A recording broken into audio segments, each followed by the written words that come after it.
안녕하세요 여러분, 수익률 상승에 도움을 드리고 싶은 헬퍼입니다. 금일 진행 이제 간단한 마감 시황 설명드리고요. 그 다음에 이제 프로그램 매매 같이 한번 살펴보고, 그 다음에 이제 코스피 200 선물, 코스닥 일중 수급 차트 같이 한번 살펴보도록 하고요. 그 다음에 이제 9월 선물 만기 후로부터 이제 코스피 현 선물 수급 추이, 그리고 이제 올해 연초부터 현물 수급 코스피 코스닥 같이 한번 살펴보도록 하고요. 그 다음에 이제 뭐 차트들 보기에 앞서서 일단 먼저 좀 어제 좀 이슈 있었던 거 이제 미국장에서 좀 간단하게 리포트 보면서 설명드리도록 하고요. 그 다음 뭐 차트들 보기에 앞서서 일단 미국 ISM 제조업 지수 발표 나온 거 여기 리포트 내용이 있기 때문에 같이 한번 살펴보고, 그 다음에 일단 뭐 순서를 일단 1득엠 먼저 좀 설명드리도록 하겠습니다. 이제 코스피, 코스닥, 그리고 이제 S&P 관련해서 이제 밸류에이션 지표인 1득앱으로 이제 코스피, 코스닥, S&P 뭐 다 저평가인지 고평가인지 한번 살펴보도록 하고요. 그 다음에 이제 코스닥과 이제 코스피 신용잔고 추이 같이 한번 살펴보도록 하겠습니다. 그 다음에 이제 통화량 지표 M2를 통해서 이제 S&P랑 뭐 나스닥 그리고 이제 코스피, 코스닥 대비해서 지금 좀 증시가 고평가인지 저평가인지 한번 살펴보도록 하고요. 그 다음에 이제 아까 ISM 제조업 지수 한번 업데이트된 거 차트로 한번 살펴보고, 그 다음에 이제 일간 한국 수출액 데이터로 지금 시가총액 대비해서 고평가인지 저평가인지 한번 알아보도록 하고요. 그 다음 글로벌 GDP 데이터를 통해서 이제 코스피, S&P 대비해서 지금 과거 대비해서 지금 비싼지 싼지 한번 살펴보도록 하겠습니다. 그 다음에 이제 하이힐드 스프레드, 미국 쪽 하이힐드 스프레드를 통해서 지금 위험 선호 구간인지 회피 구간인지도 한번 알아보도록 하고요. 그 다음에는 이제 좀 차트를 살펴보도록 하겠습니다. 이제 뭐 코스피랑 코스닥 대신해서 코스피 200, 코스닥 150 보도록 하고요. 코스피 200, 코스닥 150, 그리고 이제 S&P, 나스닥 같이 한번 차트 보도록 하겠습니다. 그 다음에 이제 코스피 안에 있는 내재 변동성, 이제 V 코스피 살펴보도록 하고요. V 코스피 살펴본 후에 이제 필라델피아 반도체 지수, 그 다음 니케이, 유로스톡스, 항생까지 보도록 하고, 상해 종합은 지금 휴장 중이고요. 7일까지. 그 다음에 이제 뭐 달러 인덱스, 달러 원, 그리고 이제 WTI, 금선물, 국고채 10년, 미국채 10년 금리 추이 살펴보도록 하고요. 그 다음에 이제 보유하고 있는, 개인적으로 이제 보유하고 있는 종목인 키스코 홀딩스랑 그 다음에 이제 현대해상, 그리고 이제 DB손해보험, 이제 KT 한번 차트 살펴보도록 하고요. 그 다음에 이제 뭐 보유하고 있진 않지만 그냥 관심 있게 보고 있는 뭐 효성화학, 그리고 이제 뭐 제일제당, DLENC, LG전자, 뭐 GS들 차트 간단하게 살펴보도록 하겠습니다. 그 다음은 이제 오늘 화요일이기 때문에 이제 현대차, 셀트리온, NC소프트, 게임스탑 같이 종목 좀 살펴보도록 하고 방송 마치도록 하겠습니다. 일단 뭐 오늘 같은 경우에 증시가 뭐 낙폭이 좀 컸었죠. 사실 컸다가 조금 되돌리긴 했지만 코스피 거의 한 1.9% 정도 하락이 있었고요. 오늘 3천을 이제 하회를 하였습니다. 그 다음에 이제 뭐 코스피가 이제 1.9% 하락했고, 코스닥이 한 2.8% 더 크게 좀 하락을 했었고요. 검은 색깔 선은 이제 코스피 200 차트고, 빨간 색깔하고 파란 색깔 영역이 이제 프로그램 순매수, 순매도 구간인데요. 오늘 뭐 유사하게 흘러갔었습니다. 프로그램 매도가 계속해서 좀 증가가 됐었고요. 일단 프로그램 매매 같은 경우는 외국인이 한 2,400억 정도 매도가 있었고, 기관 한 380억 정도 매도가 있었습니다. 그 다음에 이제 코스피 차트 수급 같은 경우에는 개인이 한 3,500억 정도 매수가 있었고, 기관 한 2,400억 정도 매수, 외국인이 한 6,200억 정도 매도가 있었고요. 코스피 200 선물 같은 경우에는 외국인이 2,400억 정도, 한 2,300억 정도 매수, 그 다음 이제 기관 1,000억 정도 매도, 개인 한 1,400억 정도 매도가 있었고요. 코스닥 같은 경우에는 이제 기관이 1,300억 매수, 외국인 한 거의 한 200억 정도 매수, 개인이 한 2,400억 정도 매도가 있었습니다. 누적 수급 같은 경우에 9월 선물 만기 후로부터는 이제 개인이 또다시 이제 매수를 계속하면서 1.5조 매수를 하고 있고요. 외국인은 이제 소폭 매도, 이제 기관이 좀 매도 폭이 거셌긴 하고요.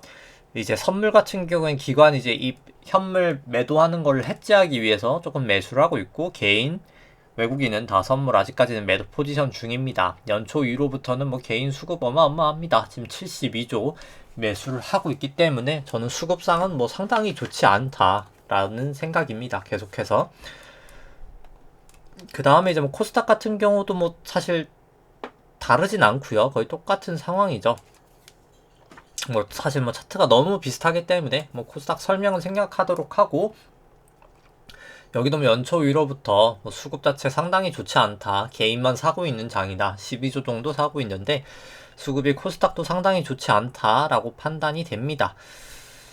그 다음에 이제 어제 뭐 이슈 있었던 게 이제 뭐 척슈머 민주당 상원 원내대표가 뭐 이번 주말까지 좀 부채 한도에 대해서 협상 이제 좀 결론 낼 것을 좀 촉구를 했고요. 이제 10월 18일 날 미 재무부가 가지고 있는 현금이 다 소진이 되거든요. 이제 TGA라고 이제 재무부 현금이 있는데 다 소진이 되면서, 그러면 이제 진짜 기술적인 디폴트가 날 수 있는 상황이기 때문에 일단 좀 그걸 좀 계속 좀 말을 하고 있는데, 뭐 민주당은 지금 부채 한도 자체를 없애자는 좀 얘기를 하고 있어서 사실 좀 무리한 부탁이지 않나라는 개인적인 생각입니다. 사실. 그 다음에 이제 뭐 9월 이제 미국 ISM 제조업 지수는 조금 이따 차트를 보여드리겠지만 예상치 59.5를 상회하면서 일단 좀 좋게 나왔습니다. 61.1이 나왔는데, 근데 중요한 것은 이제 세부 항목으로 이제 가격 지수가 전월 대비 상승을 하면서 원자재 가격이 좀 계속 지속되고 있다라는 걸 좀 시사하면서 좀 물가 관련된 압력은 계속해서 유지가 되고 있구나를 좀 나타내고 있고요. 나머지 부분은 뭐 좀 생략하도록 하고, 그리고 뭐 유가 같은 경우에는 이제 감산을 그냥 유지를 했거든요. 하루에 40만 배럴. 뭐 그 부분 때문에 조금 크게 2.6% 정도 상승을 하면서 마감을 했습니다. 뭐 금 같은 경우는 실질 금리가 약간 이제 빠지면서 최대 마이너스 0.2, 뭐 0.82%까지 갔다가 지금 다시 0.89% 조금 더 하락을 한 영향으로 살짝 금 가격은 살짝 상승을 하면서 마감을 했습니다. 조금 이따 이건 차트 보도록 하고요. 그 다음에 이제 일드갭을 이제 좀 살펴보면 이 파란 색깔이 이제 코스피 차트고요. 빨간 색깔이 이제 주식 안에 있는 기대 수익률입니다. 코스피 안에 있는 기대 수익률을 이제 국고채 10년 금리로 차감을 한 거고요. 그냥 간단하게 높을 때 저평가, 낮을 때 고평가인데, 뭐 지금 주가가 많이 하락했음에도 불구하고 충분히 낮은 수준이다. 밸류에이션 부담은 있어 보인다 라고 생각은 들고요. 뭐 조금 긴 시계열로 봤을 때도 뭐 충분히 밸류에이션 부담은 있어 보인다 생각을 합니다. 뭐 코스닥도 뭐 차트 상으로는 마찬가지다, 유사하다, 설명은 좀 간단하게만 하도록 하고요. 그 다음에 이제 코스피랑 S&P 같이 그려진 거 한번 보시면은, 원래 이제 유사하게 이렇게 흘러갔다가 이제 뭐 미중무역 문제 좀 약간 이슈가 되는 그 구간부터 조금 미국이 조금 더 이제 고평가를 받는데, 뭐 항상 이거 이제 패권 전쟁 할 때 조금 1위국이 조금 더 프리미엄을 받긴 하고요.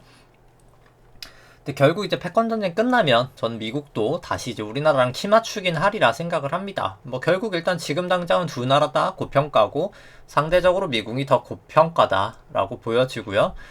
그 다음에 이제 일드갭이 아니라 이제 페드 모양 같은 경우에는 이제 국고채 10년 금리를 차감한 게 아니라 나눈 수치이기 때문에 조금 더 이제 금리에 민감한 모형입니다. 최근에 이제 금리가 워낙 많이 급등을 했다 보니까, 물론 뭐 저는 중기적으로는 더 올라간다고 봅니다만, 일단 뭐 상당히 밸류에이션 부담이 있는 영역까지는 내려왔다라는 생각이고요. 그 다음에 신용장고 이제 한번 보시면은,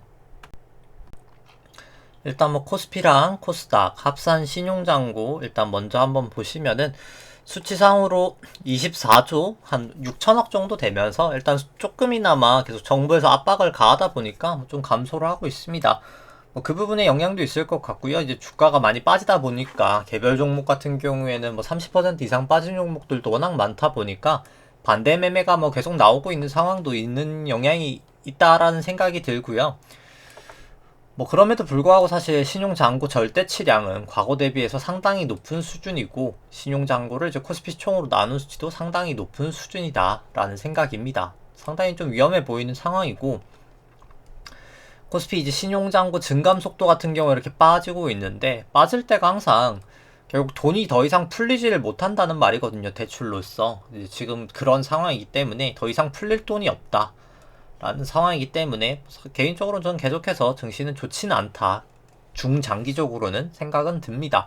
뭐 코스닥은 차트만 보여드리고 설명을 생략하도록 하고요. 그 다음에 동아량 지수 이제 M2로, 이제 S&P를 M2로 나눈 수치인데, 이건 높을수록 고평가, 낮을수록 저평가입니다. 통화량 대비해서. 닷컴 버블 이후로 지금 사상 최고치이기 때문에 밸류에이션 상당히 저는 그래도 꽤 부담이 있는 상황이다 라는 생각이고요. 나스닥도 마찬가지입니다. 밸류에이션은 통화량 대비해선 나스닥이 조금 더 높다라는 생각이고, 한국 쪽도 최고치까지는 아니지만 2018년 고점 쳤을 때까지 이제 올라왔다가 빠지고 있어서 충분히 위험해 보인다. 이제 코스닥도 마찬가지다 라는 생각이고요. 그 다음에 이제 미국 ISM 제조업 지수가 살짝 올라오긴 했지만, 결국 이제 YOY 전년 동기 대비 물론 이제 미국 ISM 제조업 지수 같은 경우 이제 전년 동기비는 아니긴 하고요. 전월 대비긴 합니다만, 이제 YOY든 전월 대비든 사실 대부분 다 이제 피크는 쳤다라는 생각이고요. 근데 이제 한국 수출액도 전년 동기비 이렇게 떨어지는데, 절대치 같은 경우는 사실 올라가긴 하거든요. 절대치는 제가 조금 더 올라갈 수는 있을 수도 있다라는 생각은 들지만, 사실 이제 YOY로는 거의 다 이제 피크 치지 않았나. 이제 MOM이나 YOY는 사실 피크 치지 않았나 거의 이제 생각은 듭니다. 따라서 사실 이제 좀 중기적으로는 전 좀 조정이 받을 가능성이 조금 더 높지 않나라는 생각이긴 하고요. 근데 지금 사실 차트 할 때 설명드리겠지만, 단기 반등은 이제 곧 머지 않지 않았나, 곧 반등할 거라고는 생각을 합니다. 그 부분 차트 할 때 같이 한번 보도록 하고요. 이제 일간 한국 수출액 데이터를 봤을 때는 이제 시가총액 이만큼 이제 넘었을 때, 시가총액을 이제 1수출액으로 나눈 수치인데, 이 부분을 좀 넘었을 때 항상 조정 나타났었거든요. 한 750 정도. 이번에 이제 넘었다가 이렇게 내려가고 있는 상황이어서 충분히 밸류에이션 부담은 저는 있어 보인다라는 생각이고요. 그 다음에 이제 글로벌 GDP로 똑같이 한번 살펴보더라도 과거 고점들 이미 다 넘어버렸죠. 그렇기 때문에 충분히 밸류에이션 부담은 있어 보인다라는 생각입니다.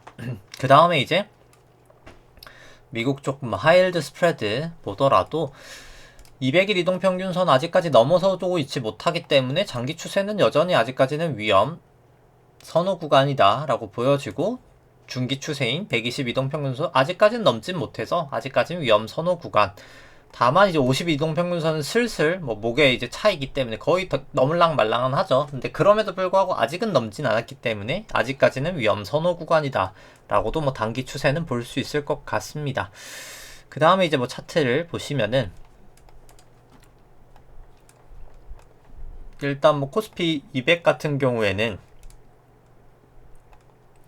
이제 코로나 저점 이후로부터 여기까지가 1파, 여기가 2파, 여기가 3파, 여기가 4파, 엘리어트 파동상, 그 다음에 여기가 이제 5파로 1, 2, 3, 4, 5파는 저는 끝이 났다라고 생각을 하고요.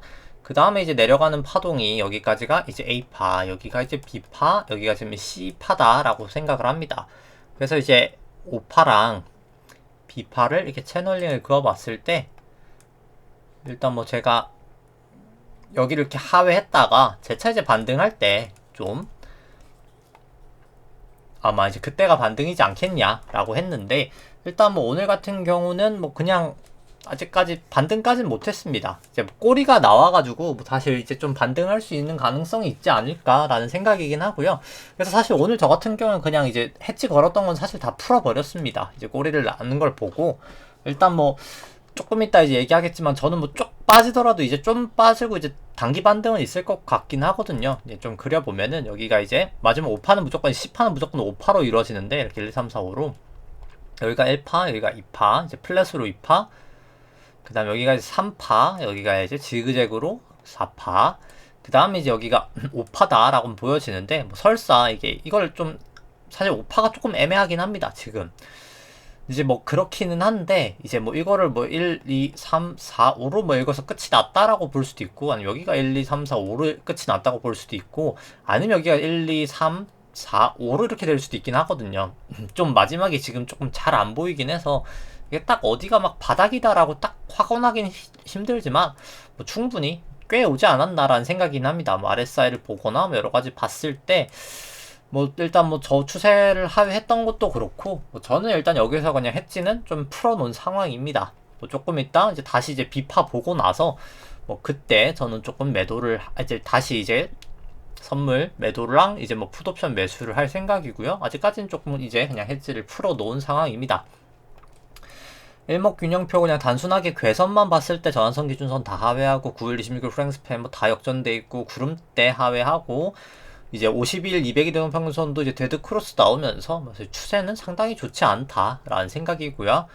다만 뭐 증시가 그냥 이렇게 빠지는 경우는 없거든요. 이렇게 쭉쭉쭉쭉 빠지는 경우는 사실 없습니다. 그냥 뭐 코로나 때를 보더라도 사실 코로나 때도 여기서 이미 빠지고 있었죠. 여기서 이제 A, B, C로 이미 이렇게 빠진 거거든요. 뭐 그렇기 때문에 그냥 이게 이렇게 쭉 빠질 수는 없는 거거든요. 주식이라는 게. 뭐 그래서 저는 좀 지금은 이제 단기 반등할 때가 거의 오지 않았나라는 생각이긴 하고요.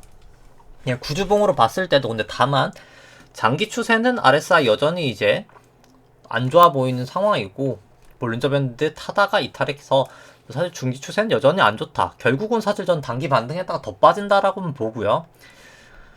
그 다음에 이제 3주봉을 봤을 때도 이제 전환선 하회하고 9일 프랭스팬 역전되고 MACD 매도 시그널 나오고 이제 RSI도 매도 시그널 나와서 뭐 좋지 않다라는 생각입니다.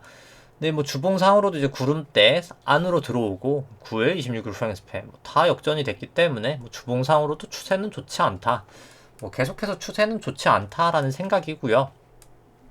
근데 다만 뭐 이제 120분봉으로 한번 보면 일단 뭐 저는 이제 여기가 이제 마지막 5파라고 생각을 하는데 이제 5파에서의 거의 뭐 끝은 났다라는 생각입니다. 그냥 여기가 뭐 1파, 2파, 예를 들어서 3파, 4파, 5파로 나오더라도 뭐 이 5파가 막 엄청나게 떨어지진 않을 거기 때문에 뭐 굳이 뭐 제가 무리하게 다 먹을 필요는 없다라고 생각을 하거든요. 머리로 먹을 때도 굳이 천장까지 먹을 필요는 없고 바닥 제가 뭐 거의 신발 밑창까지 먹을 생각은 없기 때문에 뭐 이 정도면 거의 무릎까지는 오지 않았나라는 생각입니다.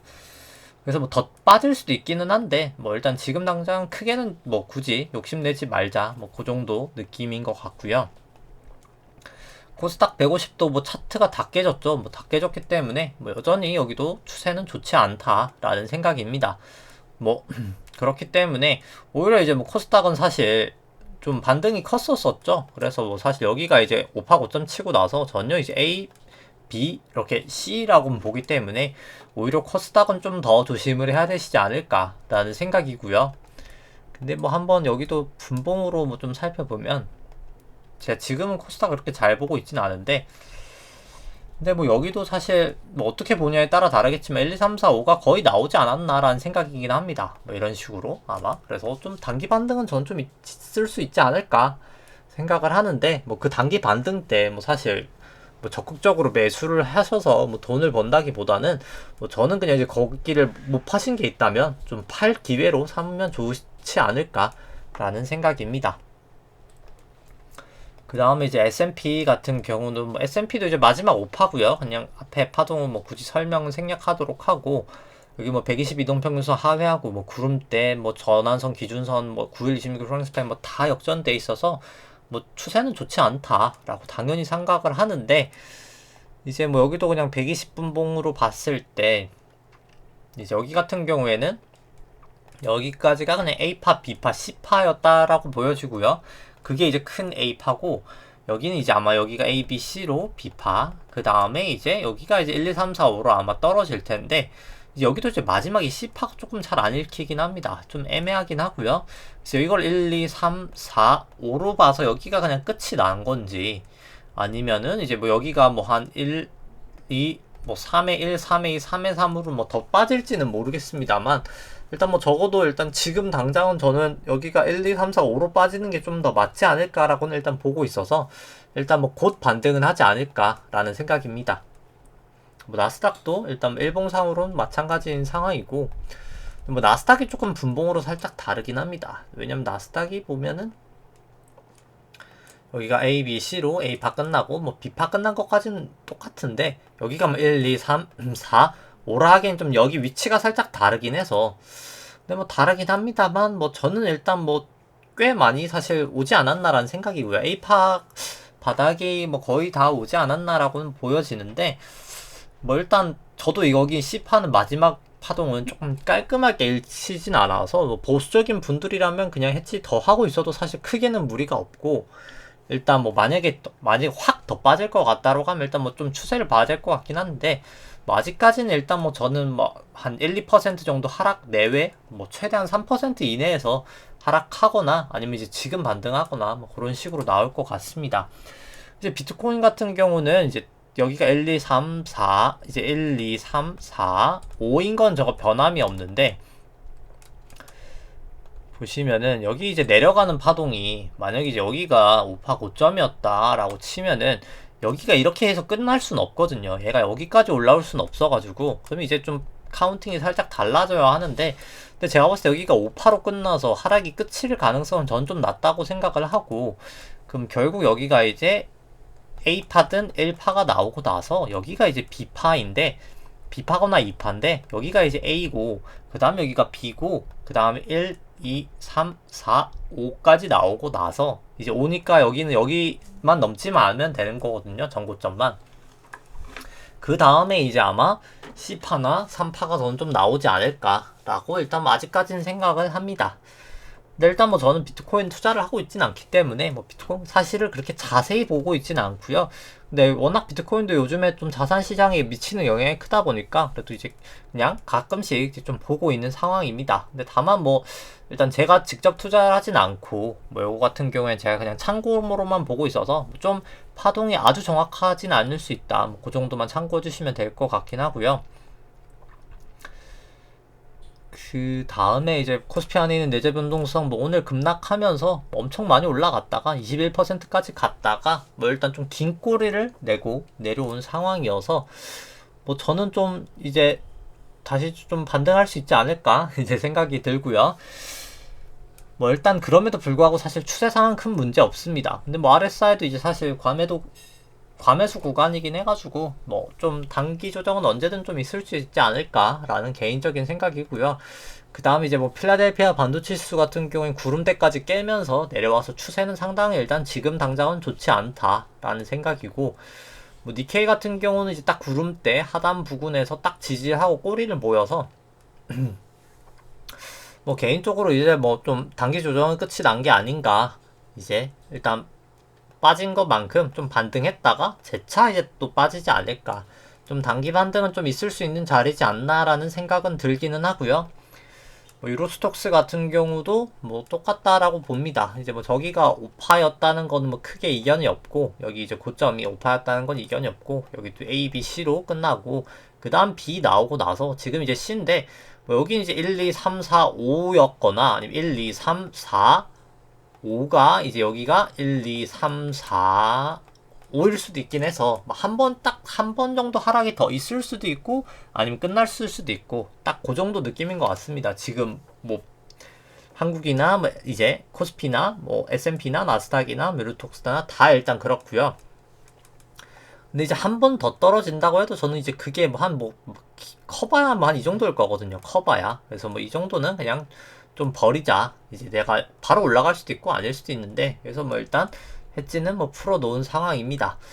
항생 같은 경우에는 뭐 오늘 뭐 좀 빠지다가 결국 좀 소폭 반등을 하면서 끝이 났고요. 그래서 이제 뭐 사실 볼린저 밴드도 하회했다가 전 좀 이제 다시 이제 안으로 들어오긴 해가지고 뭐 언제든 좀 기술적인 그냥 비파 반등은 좀 있을 수 있지 않나라는 생각입니다. 결국 이제 여기까지가 A, B, C로 한 파가 끝이 났다라고 보여지는 거고요. 그 다음에 이제 B파 나오고 나서 C가 더 빠지지 않을까 라는 생각이고, 뭐 상해 종합은 추장이었고요. 뭐 달러 인덱스 같은 경우에는 아직까지는 전환선 위, 뭐 볼린저 밴드 타던 건 이제 좀 깨지긴 했지만 전환선 위여서 아직까지는 일단 다 추세는 호전되어 있다. 아직까지는 뭐 추세는 문제는 없다라는 보여주고요. 뭐 달러 원도 아직까지는 추세는 문제는 아직까지는 없다. 이제 뭐 지금 당장 추세는 문제가 없고, 뭐 WTI도 뭐 전고점 갱신하면서 일단 아직까지는 추세는 뭐 큰 문제는 없다라고는 보여집니다. 네, 뭐 다만 RSI 좀 과매수 구간까지는 와서 뭐 언제든 조정은 나타날 수 있는 구간이다. 근데 다만 뭐 아직까지는 일단 달리는 말이다라고는 생각은 들고요. 뭐 크게 이제 긴 꼬리가 있는 것도 아니기 때문에 뭐 아직은 뭐 좀 갈 수 있다. 란 추세인 것 같고, 금 같은 경우에는 단기 반등은 했지만 뭐 결국 테이퍼링 하면 실질금리는 올라갈 수밖에 없긴 하거든요. 실질금리랑 금은 반대로 움직이기 때문에 일단 뭐 실질금리 올라가면 금은 빠지는데, 이제 빠지고 났을 때가 이제 금을 딱 살 절호의 기회지 않을까라는 생각입니다. 뭐 계속해서 금은 가장 관심 있게 보고 있는 자산 중에 하나고요. 제가 지금은 거의 없지만, 그 다음에 이제 국고채 10년물 같은 경우에 오늘 뭐 최고치를 기록하면서 마감을 했고요. 금리는 뭐 사실 언제든 조정은 보일 수 있다라는 생각이지만 결국은 저는 더 올라간다라는 생각입니다. 뭐 미국채 10년도 뭐 마찬가지로 추세 자체는 전혀 문제가 없는 상황이다라는 생각이 있고요. 그 다음에 이제 보유하고 있는 뭐 키스코 홀딩스 같은 경우에는 뭐 오늘 나름 하락폭이 좀 컸다가 뭐 거의 한 4% 빠졌었죠. 4.2%까지 빠지다가 한 1.2% 하락을 하면서 마감을 했고, 일단 구름대 하단 부근에서 그래도 좀 잘 지지를 하긴 했습니다. 그래서 50일 이동평균선까지 일단 재차 조금 맞춰 놓은 상황이고요. 일단 여기 같은 경우는 가격 뭐 하락이든 등락이 좀 많이 큰 게 거래량이 너무 없죠. 사실 뭐 이거는 뭐 사실 마음만 먹으면 뭐 진짜 뭐 좀 돈이 좀 있는 사람 자기 혼자서 상한가도 만들 수 있는 주식이기 때문에, 이제 물론 그게 오래 가진 않겠지만요. 일단 뭐 여기 뭐 일단 근데 중요한 건 일단 중요한 부분을 계속 좀 잘 지지를 하고 있다. 뭐 그 부분은 긍정적인 것 같습니다. 뭐 아직까지 추세는 뭐 크게는 문제가 없다. 여기 구름대가 깨지기 전까지는 뭐 생각은 들고요. 그 다음에 이제 키스콜딩스 같은 경우에 주가는 한 21,000원 정도 되고, 뭐 나머지 실적 전망치 이 정도 나온다라고 했을 때, 뭐 저는 뭐 거의 한 68,000원까지 갈 수 있는 내재 가치는 보유하고 있는 주식이다 라는 생각이고, 여기는 이제 뭐 주주 환원 정책을 빨리 하는 게 뭐 가장 사실 주가의 상방 요인이지 않나라는 생각이고, 현대해상 같은 경우 오늘 뭐 그래도 이렇게 빠지는 장에서 물론 2.6%까지 갔다가 뭐 결국 한 1% 상승을 하면서 마감을 했습니다. 이제 구름대까지 딱 깔끔하게 몸통이 넘어섰고, 뭐 다 호전됐기 때문에 뭐 추세는 뭐 전혀 이상이 없고 오히려 그냥 좋은 추세다 라는 생각이고요. 그 다음에 이제 뭐 DB손해보험 같은 경우도 뭐 오늘 뭐 소폭 하락하긴 했지만, 이제 뭐 하락을 했죠. 오늘 한 0.9% 정도 하락했지만 뭐 여전히 다 호전되어 있는 상황이기 때문에 뭐 추세상은 아직까지 전혀 문제는 없다라는 생각입니다. 기대 수익률 상으로도 이제 현대해상 같은 경우는 기대 수익률 상당히 높은 상황이죠. 높을수록 싸고 낮을수록 비싼 건데 뭐 상당히 저평가되어 있다. 근데 다만 여기에 좀 자본 적정성은 일단 DB손해보험보다는 여리하다. 그리고 추세는 아직까지 DB손해보험 정도는 아니다. 근데 다만 일단 밸류에이션은 싸다라는 장점이 있고요. 뭐 DB손해보험은 현대해상 정도까지는 아니지만 그럼에도 싼 편이다. 근데 또 조금 더 추세는 좋고 자본 적정성이 조금 더 좋다라는 뭐 장점이 있고요. 그 다음에 이제 뭐 KT 같은 경우 한번 살펴보면, KT는 일단 오늘 120 이동평균선 좀 하회를 하면서 추세가 일단 뭐 전보다는 안 좋아졌다라는 생각은 듭니다. 뭐 구름대도 뭐 진작 하회하고 있고 뭐 다 역전이 돼서 뭐 지금 당장 추세는 좋지 않다라고 보는 게 사실 사실인 것 같고요. 근데 뭐 일단 KT도 일단 뭐 경기 방어주기도 하고, 근데 일단 여기도 뭐 보시면 구주봉 1 딱 넘어서질 구름대를 넘었다가 결국 좀 하회를 해서 잘하면 이제 구주봉도 여기서 역전이 되기도 하고 조금 하락이 있을 수도 있지 않을까라는 생각이긴 합니다. 그래서 조금 보고 조금 더 이제 빠진다라고 하면 사실 이것도 이제 매도를 해야 될 가능성이 충분히 있지 않나. 물론 이제 회사 자체는 상당히 좋다라는 생각을 하지만 뭐 굳이 이제 차트가 안 좋은 데까지 들고 갈 필요는 없거든요. 돌아설 때 사도 되기 때문에 상황에 따라서 이것도 이제 정리를 해야 될까 고민을 하고 있는 그 정도 상황이다라고 생각을 하시면 될 것 같고, 여기서 이제 장대 연봉 하나라도 나오면 뭐 바로 파는 게 맞지 않을까라는 생각입니다. 그 다음에 이제 KT 같은 경우에는 뭐 이제 현재 주가 뭐 한 31,700원 정도 되고 뭐 나머지 실적 전망치 이 정도 나온다라고 이제 감안을 했을 때 뭐 그래도 저는 뭐 한 225% 정도 이제 상승 여력은 있는 회사다, 주식이다라고 생각을 하고요. 그 다음에 이제 보유하고 있지는 않지만 그냥 관심 있는 종목들 살펴보면은, 일단 효성화학은 여기서 이미 이제 기준선하고 구름대를 다 하회하면서 딱 이날 깨질 때 매도를 하는 게 맞았을 것 같고요. 뭐 지금은 딱 이렇게 구름대를 타고 내려가고 있어서 26일 후행 스팬도 깨지고 있죠. 깨져 버렸죠. 뭐 그렇기 때문에 뭐 저는 이제 사실 지금은 그냥 매도를 하시는 게 맞지 않나라는 생각입니다. 그리고 이제 뭐 아무리 늦더라도 여기를 이제 전저점, 여기죠. 이제 최근 전저점인 여기를 깨면 뭐 그때는 정말 미련 없이 저는 매도를 하는 게 맞지 않을까. 근데 일단 뭐 지금 당장도 추세는 상당히 좋지 않다라는 생각이고요. 26일 후행스팬까지도 역전이 됐기 때문에. 근데 뭐 다만 밸류에이션 자체는 괜찮다라고는 생각을 하는데, 현재 주가 33만원 정도 되고 뭐 나머지 실적 전망치 이 정도다라고 했을 때 한 191% 정도 상승 여력은 있으니까 내재 가치는 좋은데, 일단 뭐 지금 당장 차트가 좋지 않기 때문에 굳이 뭐 떨어지는 칼라를 들고 있을 필요가 있을까라는 생각이고요. 뭐 제일제당도 마찬가지입니다. 뭐 거의 도지 모양이 살짝 나오는 것 같긴 하지만, 일단 뭐 아직까지는 굳이 떨어지는 칼라를 잡을 필요는 있을까? 일단 지금 당장은 추세가 좋지 않아 보이는 게 사실이고요. 근데 뭐 사실 거의 이제 바닥은 다 왔다라는 생각이긴 합니다. 제일제당도. 근데 이제 뭐 큰 바닥은 아닐 것 같고, 이제 여기가 이제 아마 여기도 이제 이렇게 보시면 뭐 1, 2, 3, 4, 5거나 A, B, C거나 하고 B 나오고 이렇게 C가 한 번 더 빠지지 않을까라는 생각이긴 하고요. 제일제당 같은 경우에 현재 주가 뭐 한 39만 7,500원 정도 되고 뭐 나머지 실적 전망치 이 정도다라고 감안했을 때 한 70% 정도 상승 여력은 있다라고 생각이 됩니다. 그 다음에 뭐 DLNC 같은 경우에는 뭐 오늘 반등은 했지만 뭐 아직까지는 다 역전이 됐기 때문에 뭐 아직까지는 조금 더 지켜봐야 될 것 같고요. 뭐 그나마 다행인 건 26일 프랭스팬은 아직까지 호전이 되어 있고, 근데 이제 뭐 그럼에도 불구하고 저는 사실 구름대는 여기는 좀 넘겨야 되지 않나, 넘기고 좀 사는 게 사실 좀 더 안전하지 않을까라는 생각이긴 하고요. DLNC 같은 경우에 현재 주가 한 13만 3천원 정도 되고 나머지 실적 전망치 이 정도다 라고 감안을 했을 때 뭐 저는 한 175% 정도 이제 상승 여력은 있다 라고 생각이 됩니다. 그 다음에 이제 뭐 LG전자 같은 경우에는 뭐 아직까지 뭐 곧 사실 단기 바닥이 이제 거의 왔다라고 생각을 하지만 추세 자체는 아직까지는 뭐 계속해서 좋지 않다라고 생각이 되고요. LG전자 같은 경우 현재 주가 한 12만원 정도 되고 뭐 나머지 실적 전망치 이 정도다 라고 감안을 했을 때 뭐 저는 한 85% 정도는 상승 여력은 있다 라는 생각입니다. 그 다음에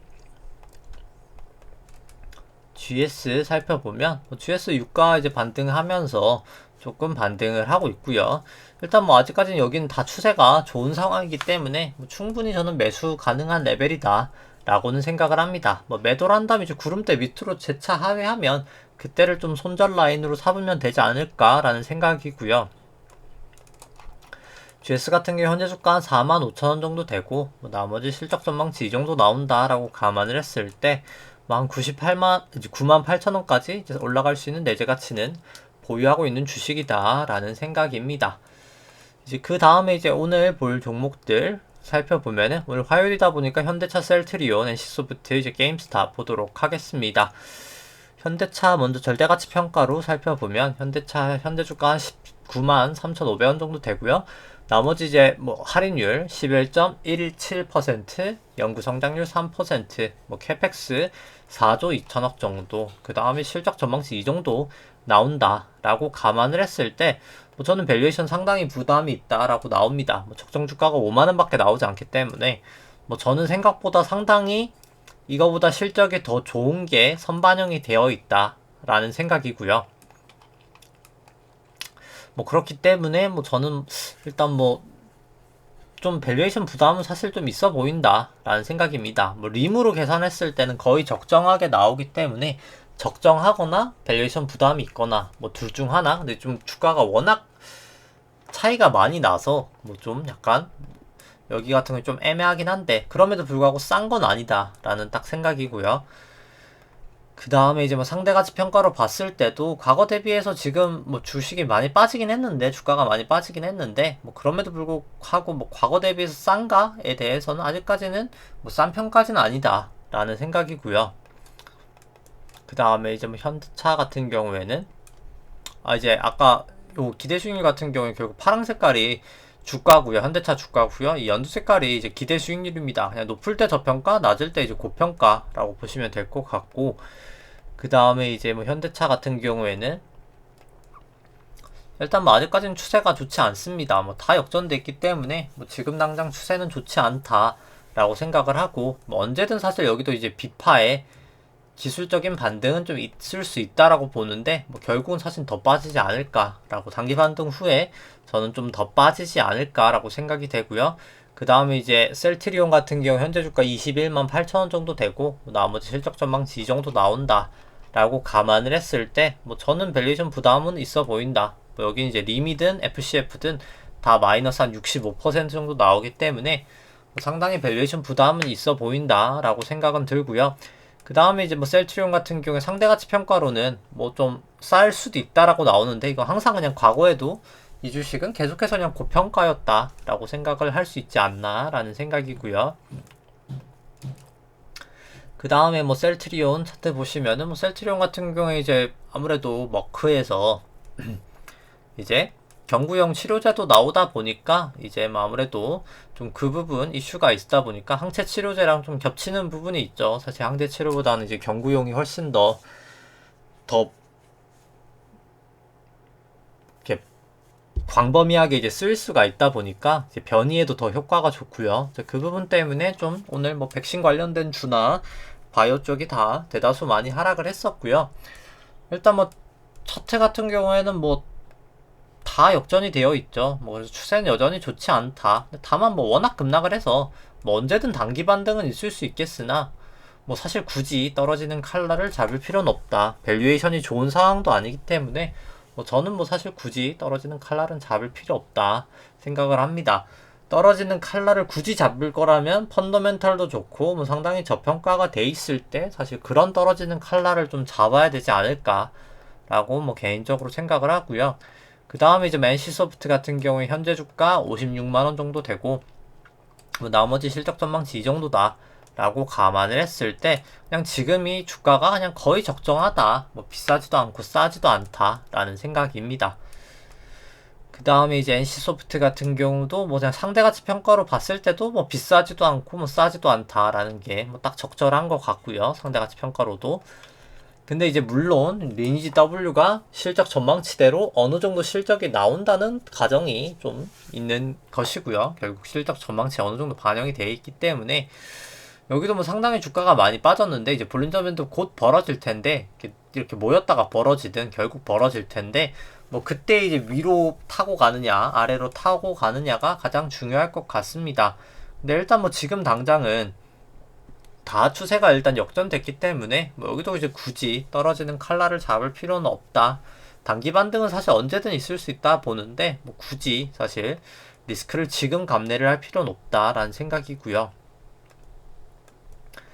그 다음에 이제 뭐 게임스톱 차트 한번 살펴보면은, 게임스톱 같은 경우에는 여기도 이제 뭐 구름대 이미 하회를 하고 전환선 기준선 다 하회를 하고 9일 26일 횡스팬 뭐 다 역전됐기 때문에 뭐 언제든 저는 좀 빠질 수 있다라는 생각이고요. 뭐 펀더멘탈이 없는 회사기 때문에 뭐 저는 좀 보수적으로 보시는 거를 추천을 드립니다. 그래서 뭐 오늘 이야기할 건 다 한 것 같고, 그래서 결국 그냥 뭐 차트를 다시 한번 보면서 한번 종합을 해보면 결국 뭐 꽤 빠지긴 한 거 사실입니다. 뭐 이제 채널을 아까 그렸던 채널도 이제 하회를 이미 해버렸고, 여기를 이제 채널 아까 조금 이번엔 좀 대충 그려보면은 이제 채널을 하회를 했고 이미, 그래서 이제 뭐 가장 좋은 건 딱 이 채널을 이렇게 하회를 했다가 올라올 때 하면 뭐 가장 더 안전한 것 같긴 하고요. 그래서 일단 뭐 여기 채널을 이제 위로 넘어가느냐 안 넘어가느냐 뭐 일단 뭐 그거를 좀 봐야 될 것 같은데, 일단 뭐 저는 좀 넘어가리라 봐서 일단 좀 선제적인 대응을 했는데, 일단 이 부분은 내일 좀 지켜봐야 될 것 같긴 하고요. 설사 단기 이제 하락이 있더라도 뭐 저는 좀 곧 이번 A파의 바닥은 좀 나오지 않을까라고 아직까지는 일단 보고 있습니다. 이제 그 다음에 여기가 A, B, C로 큰 A고 큰 B가 이제 A, B, C로 나오고 그 다음에 이제 C로 나올 것 같은데, 여기 A, B, C가 거의 지금 플랫에 가깝거든요. 이제 플랫이 이제 뭐 플랫이랑 이게 A가 B 이제 5파 이렇게 1, 2, 3, 4, 5 1, 2, 3, 4, 5로 올라가고 에일리어트 파동이랑 이렇게 A, B, C로 빠지는데, 이제 2파랑 4파가 교대 파동이 나고요. 이제 뭐 2파가 이렇게 지그재그로 빠졌으면 4파는 이렇게 플랫으로 빠지게 되고, 아니면 뭐 2파가 플랫으로 빠졌다면 4파는 이렇게 지그재그로 빠지고 이렇게 되는 거거든요. 근데 A파가 딱 플랫으로 빠졌었죠. 여기가 이제 거의 전고점까지 왔다가 이렇게 좀 약간 플랫으로 빠졌는데, 그러면 이제 B파는 상당히 이제 지그재그로 올라갈 확률이 높습니다. 그래서 이런 식으로 아마 올라갈 것 같고요. 뭐 좀 늘어질 수도 있지만 결국 이제 지그재그로 갈 것 같고, 그 다음에 이제 C가 오는데, 뭐 이때 조금 이제 또 해지를 다시 이제 해야 되지 않을까 생각을 들고, 뭐 지금은 조금 이제 B파가 기대가 되기 때문에 뭐 크게 이제 다시 한번 뭐 증시에 문제가 있을 것 같다라고 판단이 들기 전에는 일단 조금 해지를 풀어 놓을 생각입니다. 아, 그리고 이제 오늘 그 얘기를 아직 안 드렸네요. 이제 오늘 또 이제 유동성 업데이트 된 거 한번 살펴보면은, 오늘이 이제 첫 영업일이다 보니까 2주에 어제가 이제 공휴일이었다 보니까 한번 살펴보면 뭐 사실 크게 뭐 달라진 건 없긴 합니다만, 일단 뭐 지급준비금 같은 경우는 좀 계속해서 하락을 하고 있습니다. 뭐 간단한 설명은 이제 제가 예전에 이게 교육 영상에 보시면 뭐 통화, 뭐 재정정책 흐름, 그리고 뭐 이제 인플레이션에서 간단하게 올린 영상이 있는데, 거기에 이제 계정 과목들 좀 설명이 있어서 그걸 뭐 참조하시면 될 것 같고요. 지급준비금은 그냥 간단하게 그냥 통장에 모여있는, 고객들이 이제 통장에 모여있는 돈이다 라고 생각을 하셔도 될 것 같습니다. 그냥 은행에 쌓여있는 돈이다 라고만 생각을 하셔도 될 것 같은데, 지급준비금 계속 빠지고 있고요. 결국 이제 이렇다는 거가 이제 결국 금융시장, 은행에 있는 돈이 정말 이제 실물 경제로 점점 이제 흘러가고 있다라고 보시면 될 것 같고, 미 재무부 일반 계정은 아까 이제 여기 나왔었던 이겁니다. 이 재무부 현금 소진하는, 이 재무부가 들고 있는 현금이다 라고 생각을 하시면 될 것 같고, 거의 고갈이 되어 가고 있죠. 보시면 0.2조 달러까지 밖에 없기 때문에 이게 18일날 고갈이 된다 하더라고요. 18일까지 한도 협상 안 하면 기술적 디폴트가 날 수 있는 상황이다 라고 이제 보여지고, 뭐 총자산은 소폭 감소를 하고 있고요. 근데 결국 이제 계단식으로 아직까지는 양적 완화 계속 지속을 하고 있죠. 이제 매월 800억 달러 국채, 400억 달러 MBS 아직까지 사고 있기 때문에 계속해서 결국 다시 한번 증가하는 대리다 생각은 하고요. 그 자산과 이제 반대 계정이 이제 부채 계정 같은 경우에는 똑같이 이제 증가를 하고 있습니다. 이제 지급준비금하고 TGA는 합산치 이제 빠지고 있는데, 리버스 레포가 늘어나면서 부채를 메꾸고 있는데, 뭐 결국 이제 이 TGA랑 TGA 재무 일반 계정이랑 지급준비금이 빠진다는 것 자체가 결국 점점 실물 경기에 이제 돈이 흘러가고 있다 라는 반증이고요. 이제 결국 인플레이션은 결국은 발생할 수밖에 없다. 근데 인플레이션은 결국 테이퍼링 하고 나서 이 자산과 부채가 축소가 될 때 더욱더 아마 일어나게 될 거다. 이제 그때 그 인플레이션을 잡기 위해서 이제 금리 인상이 이루어지게 되고, 이제 그런 과정들이 아마 이루어지면서 증시도 그렇고 인플레이션도 오고, 좀 주식시장은 전 그렇게 향후에 이제 긍정적이지 않을 확률이 높다라는 생각이고요. 중기적으로는 예대율 자체는 거의 뭐 바닥을 치고 59.5 정도 바닥 치고 조금 이제 반등을 하려고 하는 모양새입니다. 뭐 결국 예대율이 높아지게 될 거라는 생각이고요. 뭐 나머지 부분은 뭐 설명은 생략하도록, 실질금리가 또 조금 올라가다가 살짝 또 좀 조정을 보이기 때문에 뭐 전 좀 이제 요것 때문에 비파가 조금 더 날 수도 있지 않을까 라는 생각입니다. 뭐 대부분 이제 오늘도 설명을 드린 것 같고요.